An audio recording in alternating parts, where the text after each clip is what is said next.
E assim há várias regiões na França. Monsieur Lefebvre então nasceu no norte. Nosso mosteiro de Bellègue é no centro da França. Centro da França, perto de Clermont-Ferrand, que é uma cidade do centro da França, cidade importante. E há várias diferenças de temperamento, de paisagem nesse país que é a França. Então, no qual nasceu Monsieur Lefebvre. Tem algumas pessoas que às vezes se perguntam, né, quem é Monsieur Lefebvre, e do qual se fala tanto, a gente não sabe quem é. Então ele nasceu por volta de 1905, se eu não me engano, numa cidadezinha que, se eu não me engano, chama Tourcoing. De qualquer maneira, fica ali no norte da França, perto da fronteira com a Bélgica. E lá ele cresceu, então no tempo de São Pio X, e quando eu tinha 5 anos, fez sua primeira comunhão. O irmão mais velho dele, René, disse para ele, escreve para o Papa para agradecer. E ele falou, mas você acha uma boa ideia? Serve sim. Aí escreveram escondido do pai e da mãe, dando uma cartinha para São Pio X, agradecendo de ter feito o decreto da comunhão para os pequeninos. São Pio X fez um decreto chamado Decreto da Comunhão Precoce. E um dia o pai vê chegar na carta, na caixa das cartas, né? Na boîte aux lettres, como diz em francês, uma carta vindo de Roma e endereçada ao Marcel. E o pai então chamou o menino e falou, mas que história é essa? Uma carta de Roma para você? Que é isso? Ele então contou, não, é que eu escrevi para o Papa para agradecer ele ter feito um decreto para eu comungar com 5 anos. Ah, bom. Tá bom. Nossa, bom. Deus dá privilégio às crianças. Deixai vir a mim os pequeninos. Isso não só Nosso Senhor disse, mas os papas também o exerceram, como São Pio X. Pois ele cresceu nessa região, entrou num colégio onde tinha 35 professores que eram padres. Então, um colégio católico, onde tinha 35 padres que eram professores. E ali que ele cresceu, e depois veio assim, ele estava presente, né? Ele presenciou a Primeira Guerra Mundial, depois presenciou também a Segunda, e devido às guerras, tanto a Primeira como a Segunda, o pai dele teve que às vezes se ausentar, e foi assim que o irmão dele mais velho não entrou no seminário da região. Ele foi encontrar o pai e entrou no seminário perto de Versailles, se não me engano, o seminário de Versailles, que é uma cidade perto de Paris. E lá havia um professor chamado Colin, que tem livros de filosofia muito bons, nós temos alguns livros dele aqui. E o padre Colin conheceu então o pai de Dom Lefebvre, e quando ele falou para o pai de Dom Lefebvre que era melhor o filho dele, René, então René tinha entrado então no seminário, e é melhor que René fosse para Roma, para em Roma ter uma boa formação bem romana, bem no centro da catolicidade. Então lá foi René para lá. E quando Monsieur Lefebvre teve vontade de ser padre também, ele queria ficar ali na região. Lefebvre é um homem bem caseiro, bem amando a família, amando a sua aldeia, amando a sua região, bem assim, bem gostando das raízes que Deus botou na gente, que nos unem à nossa pátria. Então ele falou, papai, eu quero entrar aqui no seminário daqui. Não, meu filho, você vai para onde está o seu irmão mais velho. Você vai para Roma. Ele foi um pouquinho a contragosto, mas foi chegando em Roma que ele teve um diretor do seminário, que abriu os olhos dele para o drama que nós estamos vivendo. Então, assim, ele foi lá, ele aprendeu com esse diretor a estudar as encíclicas dos papas e tudo que os papas disseram sobre os erros modernos. Então, foi uma grande revelação para Monsieur Lefebvre, e isso ficou marcado para o resto da vida. E quando ele terminou, ele pensava em voltar para a região dele, queria ser pároco na região, mas o irmão dele tinha entrado numa congregação de missionários, estava na África. e escrevia para ele, Marcel, vem comigo aqui, ó, tem muito trabalho, tem pouco padre, a África não é pequenininha não, tem muita coisa aqui, vem para cá. Tanto insistiu que ele acabou cedendo. Então ele acabou indo para... falou, bom, quem sabe se não é vontade de Deus.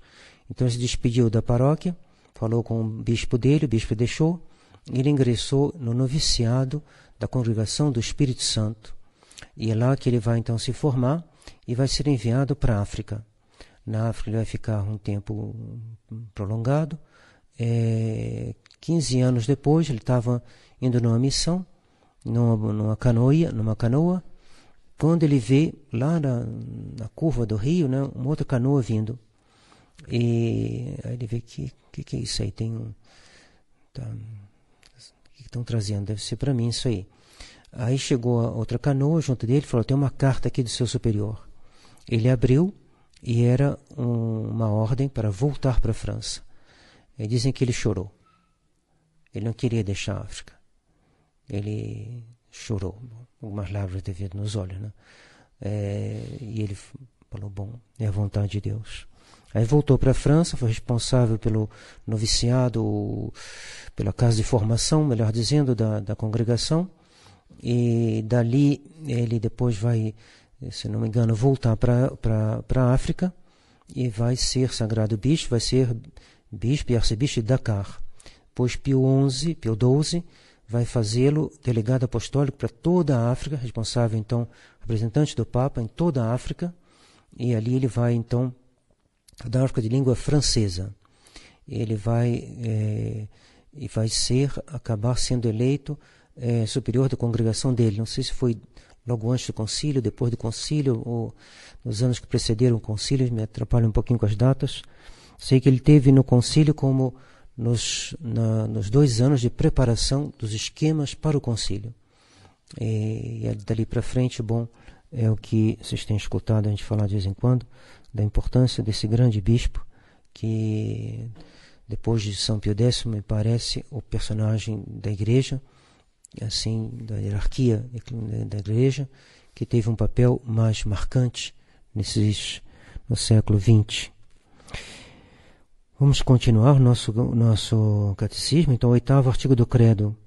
O 8º artigo do credo ensina que existe o Espírito Santo, terceira pessoa da Santíssima Trindade, e ele é Deus, eterno, infinito, onipotente, Criador e Senhor de todas as coisas, como o Pai e o Filho.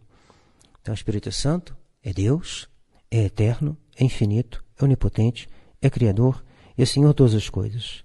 De quem procede o Espírito Santo? Do Pai e do Filho, como de um só princípio, por via de amor, de vontade e de amor. Mas se o Filho procede do Pai e o Espírito Santo procede do Pai e do Filho, parece que o Pai e o Filho existem antes do Espírito Santo. Como se diz que são eternas todas as 3 pessoas divinas? Disse que são eternas todas as 3 pessoas divinas, porque o Pai gerou o Filho desde toda a eternidade. E o Pai e o Filho, e do Pai e do Filho procede o Espírito Santo também desde toda a eternidade. O Pai não é maior que o Filho, nem o Filho inferior ao Pai, nem o Espírito Santo inferior ao Pai e ao Filho. Todos 3 possuem a mesma essência divina que é eterna. Por isso o Pai não é mais onipotente do que o Espírito Santo. O Espírito Santo é igualmente onipotente que o Pai. O Pai não é mais eterno que o Espírito Santo. O Espírito Santo é igualmente eterno, tanto quanto o Pai e o Filho. Em Deus, tudo é comum, eles são consubstanciais, estão unidos na unidade da natureza divina. Por que a terceira pessoa da Santíssima Trindade se designa particularmente com o nome de Espírito Santo? Designa a terceira pessoa da Santíssima Trindade particularmente com o nome de Espírito Santo, porque procede do Pai e do Filho por meio de inspiração e de amor. A revelação nos diz isso, é que o Filho procede de uma maneira diferente do Espírito Santo. O Filho é gerado, esse termo não é empregado para o Espírito Santo, e ele é o Verbo. Assim como quando a gente entende uma coisa, se gera em nós, a inteligência gera um conceito que é chamado de verbo mental. Esse conceito que é gerado, ele é como um produto da nossa inteligência. A gente diz também gerado. Então, o Filho é gerado pelo Pai, e o Filho é chamado Verbo do Pai. E o Espírito Santo não é chamado gerado. Ele procede por um outro modo, que é o Pai amando o Filho amando o Pai. Dali procede por inspiração e amor, é diferente, é outro tipo de uma processão diferente. Que obra se atribui especialmente ao Espírito Santo? O Espírito Santo atribui especialmente a santificação das almas. O Pai e o Filho santificam-nos também como o Espírito Santo? Sim. Todas as 3 pessoas divinas nos santificam igualmente. Se é assim, por que se atribui em particular ao Espírito Santo a santificação das almas? Atribui-se em particular ao Espírito Santo a santificação das almas porque é obra de amor. E as obras de amor se atribuem ao Espírito Santo. Se atribuem. Por que se atribuem? Porque tem uma certa relação com o que o Espírito Santo é na Santíssima Trindade. É um mistério. No céu a gente o contemplará, aqui na terra a gente só tem essas pequenas indicações que nos deixam assim, sonhadores, imaginando o que deve ser essa vida trinitária que une o Pai, o Filho e o Espírito Santo na unidade da natureza divina. Então se atribui significa, se atribui por maneira de falar, mas a santificação das almas é obra do Pai, do Filho e do Espírito Santo. Por que se atribui ao Espírito Santo, que se diz que é o Espírito Santo que santifica a gente? Porque existe uma certa relação com o que ele é na Santíssima Trindade. Quando desceu o Espírito Santo sobre os apóstolos? No dia de Pentecostes, isso é 50 dias depois da ressurreição de Jesus Cristo e 10 dias depois da sua ascensão. Onde ficaram os apóstolos nos 10 dias antes da festa de Pentecostes? Ficaram no cenáculo, em companhia da Virgem Maria e dos outros discípulos, e perseveraram na oração, esperando o Espírito Santo que Jesus lhe havia prometido. Então, eles ficaram rezando junto com a Virgem Maria. É a imagem do que deve ser para nós a vida espiritual. É por isso que o terço é uma oração tão agradável a Deus, porque é ficar com a Virgem Maria, como os apóstolos, pedindo a Deus a sua graça, pedindo ao Espírito Santo que nos foi prometido. Quais foram os efeitos que o Espírito Santo produziu nos apóstolos? O Espírito Santo confirmou na fé os apóstolos. Confirmou. A fé deles ficou para sempre inabalável. Nós não estamos confirmados da mesma maneira que os apóstolos estavam confirmados de maneira eminente, mas nós também fomos confirmados no dia da confirmação ou crisma, que solidificou em nós a obra do batismo. E por isso nós podemos dar testemunho da nossa fé e ser também apóstolos ao nosso nível, cada um num nível diferente dentro da igreja, já que há uma hierarquia dentro da igreja.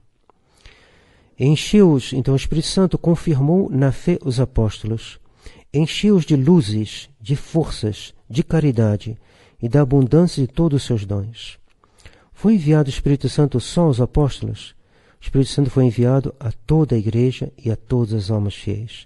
Então o Espírito Santo foi enviado a todas as almas e a toda a igreja. Não foi só os apóstolos que receberam, nós recebemos ele já no batismo, recebendo de maneira mais os efeitos maiores, no dia da confirmação, recebemos também a cada vez que nós comungamos, que onde está o Filho está também o Pai e o Espírito Santo. Quando a gente comunga, recebe o Filho, o Pai e o Espírito Santo. Que opera o Espírito Santo na igreja? O Espírito Santo como a alma no corpo, vivifica a igreja.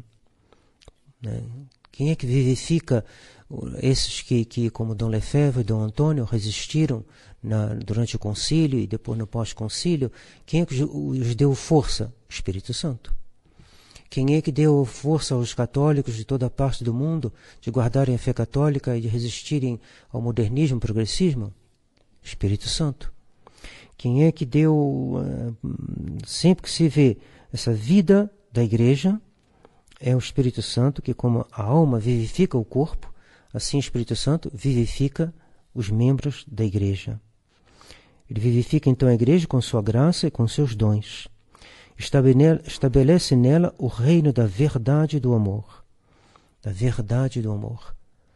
Não há reino do amor sem a verdade. E não a verdade só sem o amor não é o reino do Espírito Santo. Ele estabelece na igreja o reino da verdade e do amor. Que o amor da verdade, dizia São Pio X, não nos faça esquecer a verdade do amor. Duas coisas vão juntas. Amar a verdade e reconhecer a verdade do amor, isto é, ter as duas coisas juntas. O amor da verdade e a caridade em todos os seus aspectos. E assiste-a, então o Espírito Santo assiste a fim de orientar os seus filhos com firmeza no caminho do céu. Ele assiste a igreja. Ah, mas o que está acontecendo então em Roma? Está sendo assistido ou não? O Espírito Santo abandonou a igreja ou não? Claro que não. Ele assiste, como assistiu a Dom Lefebvre e Dom Antônio. Porque se um membro falha e o outro se mantém firme, aquele que se manteve firme foi por inspiração do Espírito Santo. Então o Espírito Santo, algumas pessoas dizem, né? Não, a igreja divina, então a crise tem que acabar semana que vem. Não é assim. A igreja divina, então ela sempre será assistida. Ela sempre terá os meios de comunicar os sacramentos e a doutrina de tal maneira que as almas se salvem. Vamos ficar aqui por hoje. Então, quem quiser se despedir de Dom Antônio, ele vai, talvez já esteja ali fora, antes dessa grande viagem para a França, esse grande país, que foi o que mais resistiu nessa crise atual e que continua a dar muitas vocações à Santa Igreja. Em nome do Pai, do Filho e do Espírito Santo. Amém.